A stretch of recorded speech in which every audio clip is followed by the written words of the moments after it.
Something I've had a lot of fun making lately is ladiao. It's probably not weird to some people, but to my sheltered American self, it was funky as hell, and I love the idea of it. So, I started making it from scratch and discovered that I love it. Well, my mom and dad got here yesterday afternoon/evening. They settled in, and we started talking about dinner. As usual, my mom had to choose, after looking at online menus for a couple of hours to make sure they fit with her dietary requirements. She ended up picking a vegan restaurant across town, but she was so tired from the drive up that she couldn't fathom getting back in the car. So, my dad and I agreed to go pick it up while she rested. Driving across my new city is a long process, which I told her ahead of time, and it's a little over an hour later when we get home with the vegan/gluten-free food she wanted. She's not vegan, but she's been adamantly gluten-free for a few years now. We get inside, and as I'm opening the food in the kitchen, I notice that the container of ladiao that was in my fridge is now empty in the sink. She even dumped out the sauce I'd been soaking them in. I asked her if she'd eaten something out of my fridge while we were gone, and she said that yes, she had eaten some chicken because she was getting lightheaded from hunger. But she added that it was terrible, and she was so ready for some real food. Now, this is where I might have been a jerk. Instead of telling her what she had actually eaten, I just rolled my eyes, dished up the food for everyone, and we ate. She continued to remark about how bad and oily the chicken was and how relieved she was to finally eat something substantial throughout the rest of the evening. My dad kept trying to change the subject, but she kept coming back to it. I finally snapped when she brought it up again first thing this morning as I was picking them up from their hotel. I asked them where they wanted to go for breakfast, and my mom made a joke about not wanting me to cook breakfast because she didn't want more oily chicken, or something to that effect.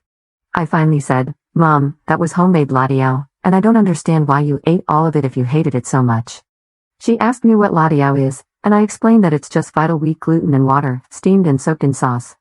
I practically watched as her face dropped, and sure enough, within 30 minutes her stomach was killing her, and she was having difficulty breathing and needed to go to the emergency room.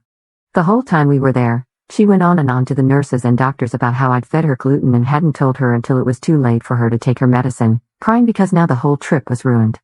Mind you, this is the hospital where I work. My dad pulled me aside to tell me he was disappointed that I hadn't spoken up last night, and how what I'd done not only hurt my mother's feelings but also put her health and safety at risk. He asked me to go home, think about my actions, and give my mother some space. Now I'm just sitting here alone in my cool new place, feeling like a jerk and super anxious about what work is going to be like next week.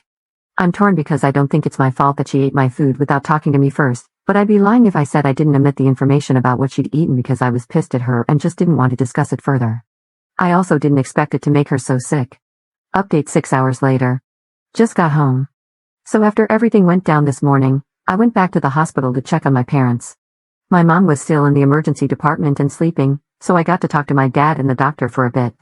My dad still thought I should apologize, and I told him I would when she woke up. When I talked to the doctor, I started asking about testing.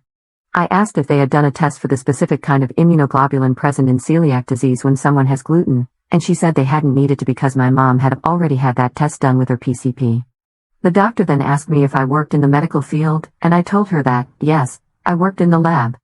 She then volunteered a bit more information than she probably should have, but I'm glad she did because I feel a bit better. She managed to get my mom's lab results faxed over and looked them over. Apparently, my mom's TTG-EGA was low enough that it was absolutely clear she does not have celiac disease. The doctor had offered to refer her for a biopsy, which is the standard procedure for confirmation of celiac, but my mother declined. I later confirmed with my dad that it was because she didn't think it was worth the expense and pain of surgery to confirm something she believes she already knows. Furthermore, according to the nurse, my mother was given lorazepam, which he told me was for her stomach pain and nausea. He actually put this in air quotes with his fingers. In case you're not familiar with lorazepam, it's a benzodiazepine that's also used as an anti-anxiety sedative, along with treating some gastro symptoms. Apparently, the medicine my mom had been talking about was some kind of holistic/herbal remedy. The cherry on top is that the nurse is Chinese and loves ladiao, so now I have a new work friend. I thanked them for all their help, and they indicated that she was ready to be discharged. My dad wasn't inclined to wake her up, but I explained that there were other people waiting to be seen, and they couldn't be seen if there were no open beds. I then asked the doctor if she could write my mom a prescription for more lorazepam, which she agreed to, and that seemed to placate my dad. I wheeled my mom out to my car. She was high as hell, going on and on about how she couldn't believe I'd poisoned her and saying that if I wasn't her daughter, I'd be going to prison. I just apologized, didn't offer any excuses.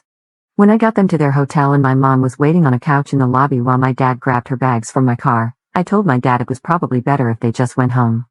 I'm not going to lie, I got a little emotional. He agreed. So yeah, based on the lab work and the way the emergency department staff were acting, I'm convinced my mom was faking for sympathy and attention. Not that it matters because my dad will always support her no matter what. I'm never having them over again.